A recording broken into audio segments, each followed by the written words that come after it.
क्या आप एक एनआरआई हैं जो इंडिया में रिसेंटली प्रॉपर्टी खरीदने या बेचने की प्लानिंग कर रहे हैं? अगर येस तो फिर आज का वीडियो देखना मत भूलिएगा। इस छोटे से वीडियो में हम उन सारी मिस्टेक्स को हाईलाइट करेंगे जो अक्सर एनआरआईज कर बैठते हैं और जिसकी वजह से उनका केस खुल जाता है इनकम टैक्स डिपार्टमेंट के द्वारा।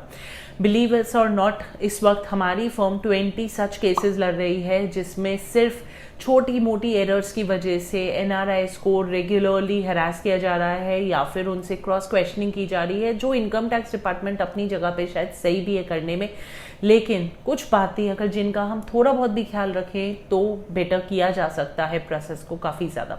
नंबर 1, जब भी आप प्रॉपर्टी बेच रहे हैं तो मेक श्योर कीजिए कि जो आपका बायर है वो आपको पूरा अमाउंट 100% पे ना करके 80% ऑफ द अमाउंट पे करे और 20% of the amount as TDS deposit करे गवर्नमेंट ऑफ इंडिया को। अब यहाँ पे हमें कई बार लगता है कि ये हमारी रिस्पॉन्सिबिलिटी नहीं है एज एन एनआरआई, ये तो बायर की रिस्पॉन्सिबिलिटी है, बट यहीं हम चूक खा जाते हैं। बायर की रिस्पॉन्सिबिलिटी है, लेकिन एट द सेम टाइम आपको मेक श्योर करना है कि वो 20% टीडीएस ही कट रहा है, अदरवाइज कई बार इसके नोटिस आते हैं। नंबर 2, आप जब भी प्रॉपर्टी बेच रहे हैं, चाहे उस प्रॉपर्टी में आप फायदा रख रहे हैं या नुकसान हो रहा है, अपनी इनकम टैक्स रिटर्न को फाइल जरूर कीजिए।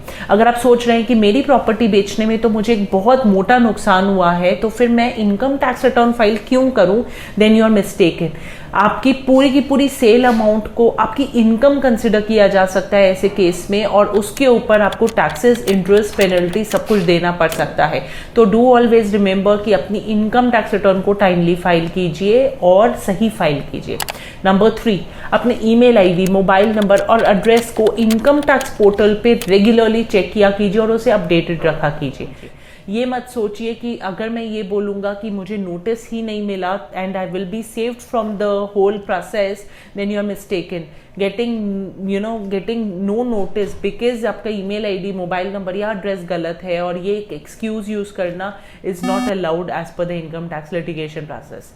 लास्टली एक और बात का ख्याल रखिए कि आप लोग अगर प्रॉपर्टी खरीद भी रहे हैं इंडिया में अपनी सेविंग से, चाहे वो अपने इंडिया के बाहर पैसा कमाया या इंडिया के अंदर पैसा कमाया, लेकिन अगर आप प्रॉपर्टी खरीद रहे हैं तो अगेन आप इनकम टैक्स रिटर्न जरूर फाइल कीजिए so that you can justify later on कि वो पैसा आपने कैसे कमाया था।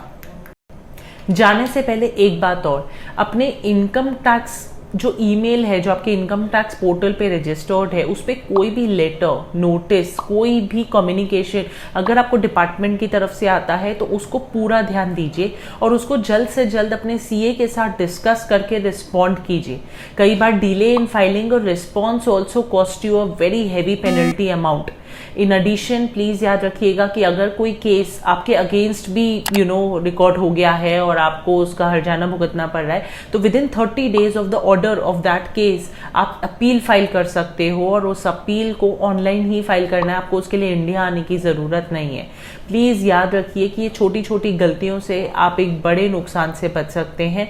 और एक और चीज, क्लास बोनस, अपने इनकम टैक्स पोर्टल को रेगुलरली चेक किया कीजिए फॉर एनी आउटस्टैंडिंग डिमांड्स और any proceedings which are running in your name, and if there are any such proceedings running, please contact an Indian Chartered Accountant to help you with the same. Thank you.